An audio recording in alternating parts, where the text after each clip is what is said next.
सबसे बड़ी चीज़ कि मैं अपनी जब गरीबी देखता हूँ ना तो मेरे आंखें भर जाते हैं और मैं रोने लगता हूँ, क्योंकि मैं सोचा ही नहीं था कि मैं यहाँ तक पहुँच पाऊँगा। कभी मैंने सपना, एक तो सपना होता है ना। जब मैं पैदा हुआ था तो मेरी माँ मुझे दूसरे के घर में पैदा की और पापा कमाने वाले एक थे और पापा मेरे चना बेचते थे। बारिश में मेरा घर ढह गया था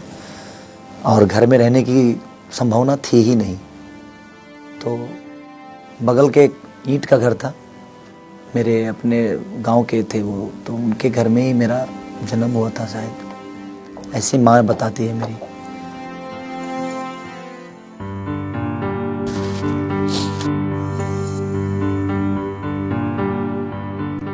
जिंदगी में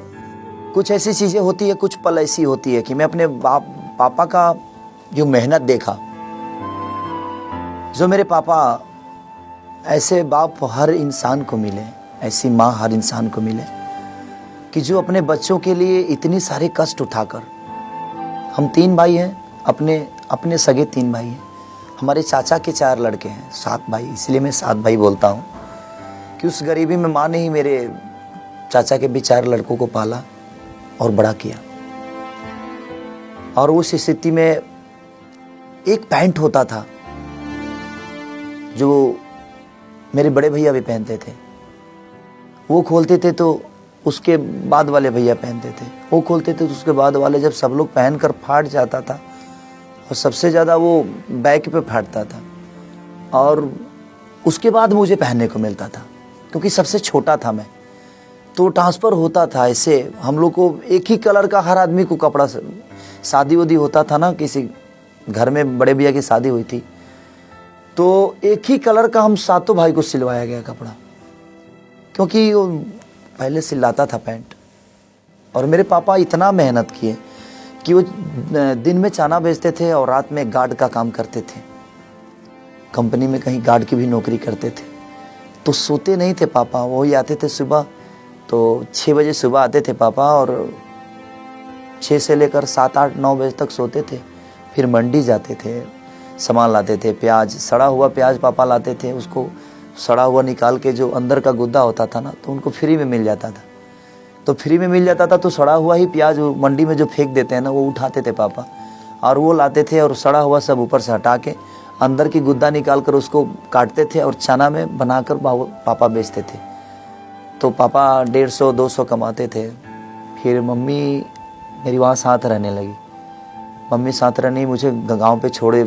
मम्मी ने छोड़ा कि मैं 6 साल का था, तब से मैं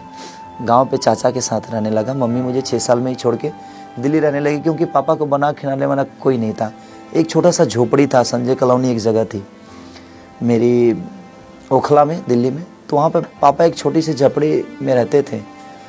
और वो गरीबी जब मैं याद करता हूँ ना, तो मुझे लगता है कि दुनिया में हर बाप ऐसा किया है कि नहीं, लेकिन मेरे पापा ने जो मेरे लिए और मेरी मम्मी ने किया है, वो चना बेचकर उन्होंने पैसा मुझे दिया था कि बेटा जाओ कैसेट कराओ, तुम्हारा अगर इच्छा यही है तो। और मैं कराया था कैसेट। वो कैसेट सुपर फ्लॉप थी, 12,000 रुपये की अहमियत थी, 2004 या 5 ऐसा ही कुछ था, 2005-6 में। तो 12,000 रुपये की एक अहमियत थी और 12,000 रुपये मेरा सुपर फ्लॉप कैसेट हो गया। फिर कैसेट पापा ने बोला कि बेटा हिम्मत मत हारो, मैं हूँ ना कमाने वाला पगला, तुम क्यों दिल छोटा करते हो, तुम्हारा जब इच्छा है जो तुम गायक ही बनो तो तुम बनो, मैं तुम्हारे साथ हूँ। और पापा ने 2 बार मुझे पैसा दिया, एक बार 12,000 दिया, एक बार 15,000 दिया। वो 25,000 की उस समय अहमियत थी, बहुत बड़ी अहमियत थी 25,000 की, और दोनों कैसेट मेरा सुपर फ्लॉप हो गया। लेकिन जब मैं फिर तीसरा कैसेट गाया तो 25,000, जिसमें जो पापा ने मुझे 8,000 रुपये दिए थे, बाकी के पैसे मैं शो करता था तो मुझे 1,100 रुपये, 500 रुपये इस टाइप से मिलते थे, और मैं रामायण महाभारत का गायक था। तो उस समय मैंने पैसा कुछ इकट्ठा किया था, तब मैं कैसेट गाया, और वो कैसेट मेरा छपरा, सिवान, गोपालगंज 3 जिला में अच्छा बजा।